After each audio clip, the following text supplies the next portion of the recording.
Bir smartfon üçün təxminən 41 min dollar, yəni təqribən 70 min manat xərcləyərdinizmi?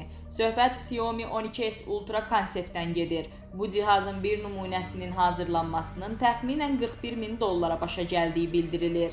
Müqayisə üçün qeyd edək ki, 70 min manata Bakıda bəzi ərazilərdən bir otaqlı ev almaq mümkündür. Bəs bu telefonu bu qədər xüsusi edən nədir? Xiaomi bu konseptdə smartfonu peşəkar fotoaparata yaxınlaşdırmağa çalışıb. Telefonun əsas özəlliyi ona Leica M seriyalı peşəkar kamera obyektivlərinin qoşula bilməsidir.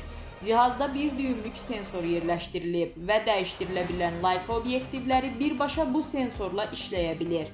Ən maraqlısı isə budur ki, bu telefondan cəmi 10 ədəd prototip hazırlanıb və cihazlardan bəziləri nümayiş məqsədi ilə istifadə olunub.